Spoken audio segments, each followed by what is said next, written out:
Radio Click, a Europa que namora.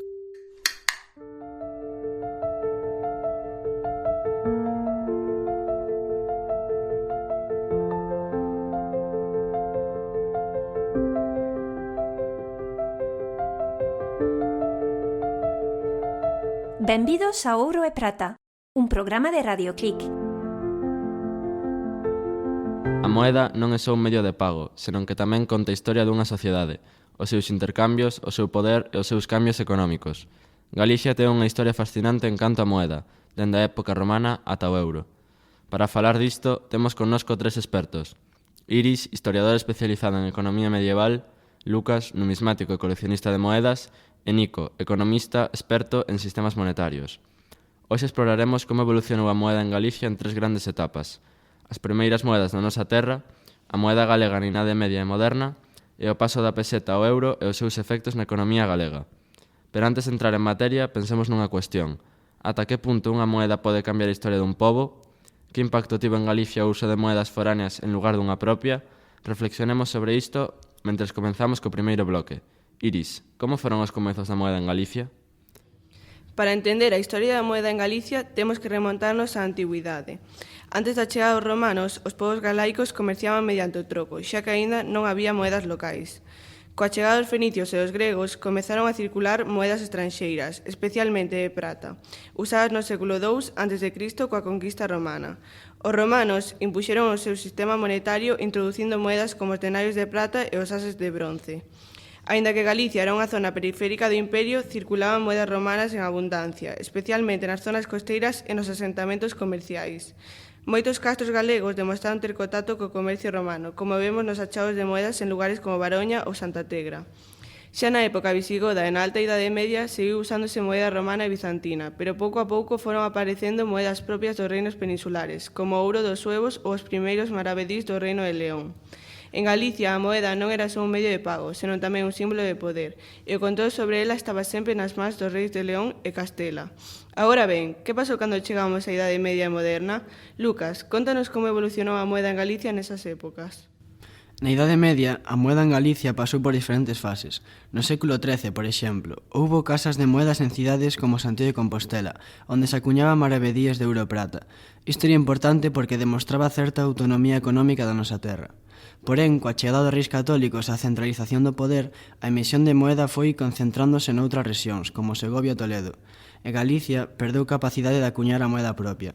Aínda así, a nosa economía estaba fortemente vinculada ao comercio, especialmente pola ruta xacobea.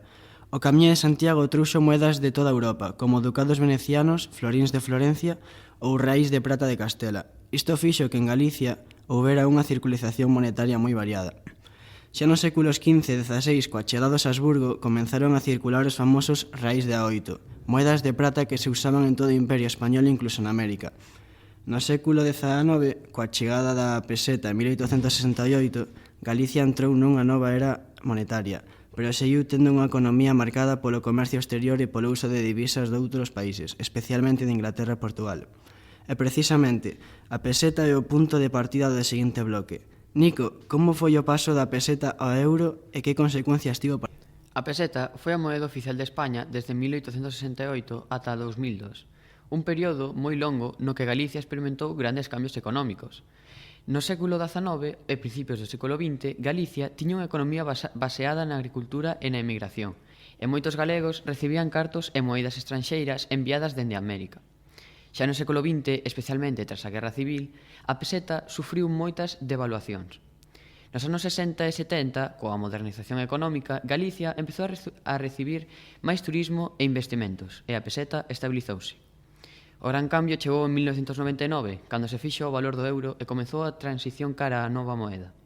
En 2002, desapareceu a peseta en Galicia e entrou definitivamente no sistema monetario europeo. Isto trouxo vantaxes como a eliminación do risco de cambio para as exportacións, pero tamén problemas como a perda de control sobre a política monetaria. Ademais, moita xente considera que a chegada do euro fixo subir os prezos, xa que a percepción era que todo custaba o mesmo número, pero en euros en lugar de pesetas. Por exemplo, algo que antes custaba 100 pesetas, é dicir, 0,60 euros, pasou a custar directamente 1 euro. Este efecto, coñecido como inflación percibida, afectou especialmente aos produtos de consumo diario. Aínda así, hoxe o euro é unha parte fundamental da nosa economía, e Galicia beneficiase do acceso a mercados europeos sen barreiras monetarias. Pero, en perspectiva, foi un cambio positivo para Galicia? Esa é unha cuestión aberta ao debate. Hoxe fixemos unha viaxe fascinante pola historia da moeda en Galicia, dende as primeiras moedas romanas ata o euro. Como vimos, a moeda non só serve para mercar cousas, senón que tamén reflicte cambios políticos, sociais e económicos. A historia da moeda en Galicia demostra a nosa conexión co mundo e como diferentes poderes foron marcando a nosa economía ao longo dos séculos. Moitas grazas a Iris, Lucas e Nico por compartir con nós os seus coñecementos. E grazas a vos por escoitarnos.